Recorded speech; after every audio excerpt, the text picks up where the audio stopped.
Pinagumit na ng pera, pare! Naawad din kami sa hirap. Ice cream good. Ice cream yummy. Ice cream good. Super yucky. Good day par, for today's video, magkikita nga pala kami ni #Nico at #Makoy. Par, habang nag-aantay tayo, may naisip ako, hindi lang pala basta tayo kakain ng lutong kambing. Para may thrill, may ilalagay tayo secret ingredients. Para kung sinong pinakakaunting makain, siyang talo. Siya yung magbabayad or sasayaw sila. Siyempre, hashtag sila, dapat mapasayaw natin sila. Siyempre par, hindi tayo magpapatalo para makita natin kung paano sila sumayaw. So par, samahan niyo ako. Kung sino matalo siya magbabayad or sasayaw, sasayaw, sasayaw. Nakita ko yung message mo.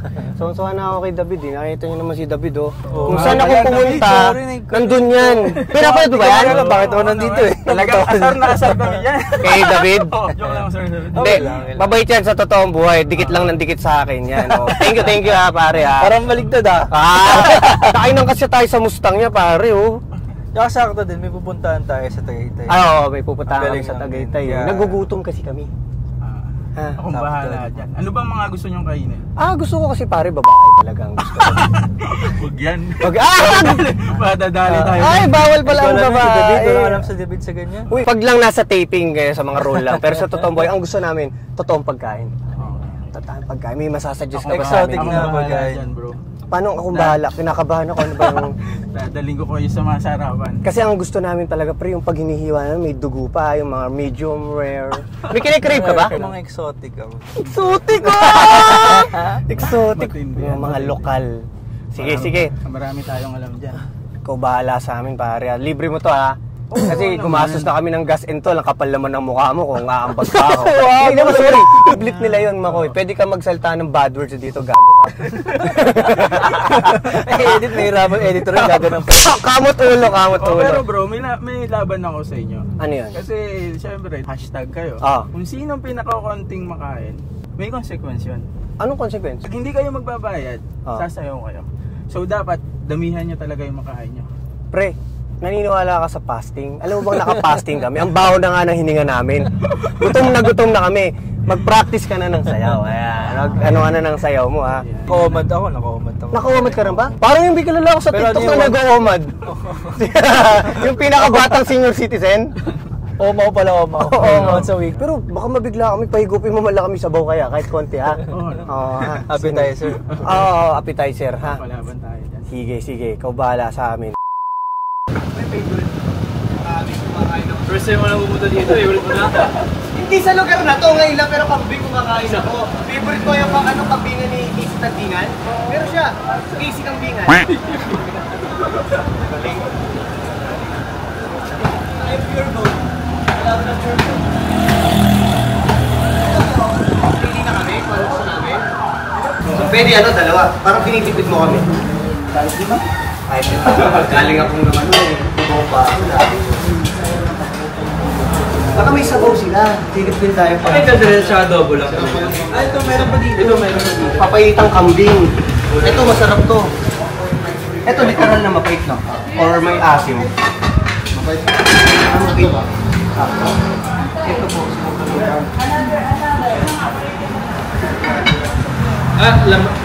Pero ako ayaw ka doon. Laki, kaldareta, tsaka papaitan.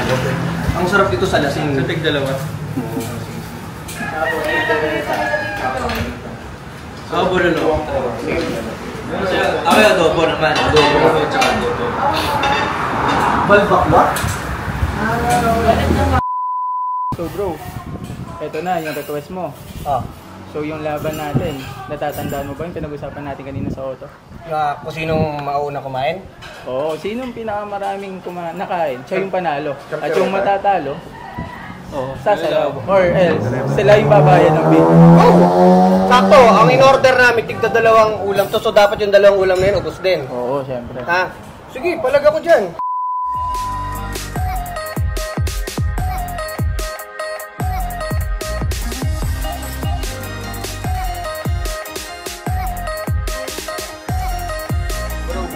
Konting lang, tanong about dun sa Batang Yabo. Since na parang kontrabida, paano mo ba siya di-deliver ng maayos? May iniisip ka ba taong galit sa'yo? Paano ko ginagawa? Mahirap for me kasi personality ko, di ako ganun ka-loud as a person. Kaya yung character ko, loud siya, at the same time masama. So parang sobrang salungat sa lalakihan ko. Tahimik lang kasi ako nung bata ko. Paano ko nagagawa? Siguro nagtanggal ako ng limitation sa sarili ko. Baga nagkaroon ako ng parang discovery na ano kaya pwede ko mamakita sa sarili ko, pwede ko pa kaya mag-ibang tao ako. Kaya pag nandun ako, hindi naman ako masama doon. Pero pag nandun ako, sinaset ko na yung sarili ko na Yun yung hindi ako as ako. Ang tawag yung internalization? Sabi nila method, pero di naman yung kailangan ng method na method. Iba kasi may sasabi ko sa method sa acting. Yung talagang pagpunta mo sa set, masungit ka na, hindi ka makikipag-usap. Hindi naman gano'n. Set mo na yung utak mo na ibang tao ka na. Pag ibang tao ka na, syempre iba ka rin mapag-usap. Iba ka rin tumingin, iba ka maglakad, iba. Lahat yun. Doon na, yung nasasabi na yung linya, hanggang hindi ko napansin, okay pala, naiinis yung mga tao. Apektado yung lahat ng nakapapanood. Ganun kagaling ang mga artista. Si Baby Giant, di ba nakikita niyo? Sa totoong buhay, 6'5 ang height nun eh. Pero nagpapanggap siyang maliit. Ginaganon lang yung sarili niya talaga. Na kailangan pagdating ko doon, Baby Giant ako. Pero pag nakita mo, yung mataas yun. Hanggang leg lang tayo ng Baby Giant. Mga 6'2 mga ganun. Pwede pag natalo, nakambing. Kami nito. Pag nagawa yun, no? Saan bro? Sambales, iba. Sabi mo, nakakapagpatayo na ako ng bahay. Dati, pinapatayo ko, titi ko lang. Dance na! Biyadosim ako eh. Tsaka, sinuporta ka na namin dito, tapos sasayaw pa kami. Kapal. Hindi kami sasayaw. Kaya bang gawin kay John Lloyd Cruz yan? Sorry kasi mapapatingin sa akin pre. Pinapasayaw ako. Napag-usapan natin yun eh. Pag walang music. Oy, pag walang music no! Music! Ayun na, game. Ice cream yummy. Pinagpapita ng pera, pare! Ice cream yummy. Ahod din kami sa hirap. Mahanga na kasi asawa ko eh. Ayaw mo na! Thank you brother! Thank you. Wow. Ging, ging, ging, ging.